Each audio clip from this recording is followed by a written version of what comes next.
चुनावी गुड़ागड़ित आज फिर बात होगी वैशाली जिले के विधानसभा सीटों की। वैशाली जिले में विधानसभा की 8 सीटें हैं। वैशाली में विधानसभा की 8 सीटें हैं और कल हमने इन 8 सीटों में से 4 सीटों की बात की थी। वो सीटें हैं वैशाली, हाजीपुर, राघोपुर और महुआ। आज बात करेंगे महनार, लालगंज, पातेपुर और राजापाकर सुरक्षित सीट की। और आइए अब विधानसभा सीट वाइज चुनावी गणित को समझ लेते हैं। सबसे पहले बात महनार विधानसभा सीट की कर लेते हैं। महनार विधानसभा सीट पर अब तक 17 चुनाव हुए हैं। महनार विधानसभा सीट की बात कर रहे हैं, अब तक 17 यहां पर चुनाव हुए हैं। देखिए 1952 और 1957 में कांग्रेस की 2 शुरुआती जीत हुई और इसके बाद बचे 17 चुनाव में से 14 बार समाजवादी विचारधारा वाले दलों ने यहां पर जीत हासिल की।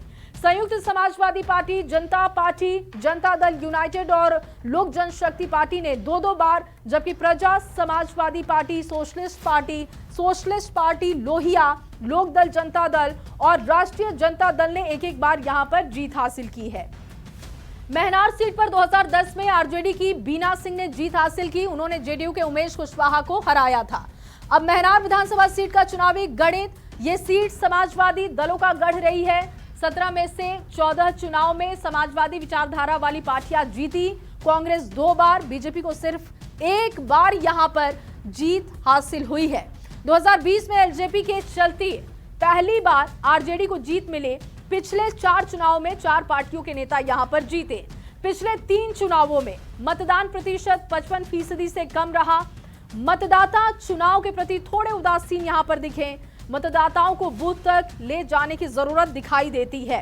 आइए अब विधानसभा सीट वाइज चुनावी गणित को समझते हैं। तो सबसे पहले बात लालगंज विधानसभा सीट की करेंगे और लालगंज सीट की बात करें तो इस सीट पर 14 बार चुनाव हुए। लालगंज में कांग्रेस को 4 बार जीत हासिल हुई, जनता दल को 2 बार जीत हासिल होती है, जेडीयू को 2 बार यहां पर जीत मिली है, एलजेपी 2 बार यहां पर जीती है, एलसी, जनता पार्टी, बीजेपी और निर्दलीय को 1 बार जीत मिले। 2020 में लालगंज सीट पर बीजेपी के संजय कुमार सिंह ने कांग्रेस के राकेश कुमार को 26,613 वोटों से हराया था। अब लालगंज विधानसभा सीट का चुनावी गणित समझिए। 1951 में लालगंज सीट का गठन हुआ। 1951 से 1967 तक 2 विधानसभा क्षेत्र। 1967 में परिसीमन के बाद एकीकृत सीट बनी यहां पर और बाहुबलियों की राजनीति के लिए यह चर्चित रही है। मुन्ना शुक्ला 3 बार यहां से विधायक बने। 2020 में पहली बार यहां पर बीजेपी को जीत हासिल हुई थी। विधानसभा सीट वाइज चुनावी गणित को आपको समझा रहे हैं और पातेपुर विधानसभा सीट की अब बात करेंगे। पातेपुर विधानसभा सीट पर अब तक 19 बार चुनाव हुए हैं। इस सीट ने बिहार को करीब सभी पार्टियों को मौका बिहार ने दिया है। इस सीट पर बिहार के करीब सभी पार्टियों को मौका मिला। कांग्रेस, राष्ट्रीय जनता दल ने यहां पर 3-3 बार जीत हासिल की। जनता पार्टी, भारतीय जनता पार्टी और संयुक्त समाजवादी पार्टी 2-2 बार सफलता यहां पर हासिल कर चुकी है, जबकि सोशलिस्ट पार्टी, प्रजा सोशलिस्ट पार्टी, भारतीय कम्युनिस्ट पार्टी और लोक जनशक्ति पार्टी ने 1-1 बार यहां पर जीत हासिल की है। पातेपुर सीट पर 2020 में बीजेपी के लखेंद्र कुमार रोशन ने आरजेडी के शिवचंद्र राम को 25,958 वोटों से हराया था।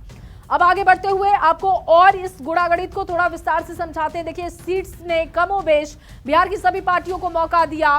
पातेपुर के मतदाता दल बदलुओं को नकारते नहीं हैं। कई नेता पार्टी बदल कर यहां पर चुनाव जीतते रहे हैं। यहां का गणित कुछ ऐसा रहा है। सबसे पहले बात राजापाकर एससी की कर लेते हैं विधानसभा सीट की। देखिए राजापाकर विधानसभा सीट पर अब तक 3 चुनाव हुए हैं, उसका गणित आपके सामने रख रहे हैं। राजापाकर एससी विधानसभा सीट का चुनावी गणित समझिए। कौन सी पार्टी कितनी बार जीती ये आपके सामने हमने रख दिया। कांग्रेस 1, जेडीयू 1, आरजेडी को 1 बार मौका यहां पर मिला है। राजापाकर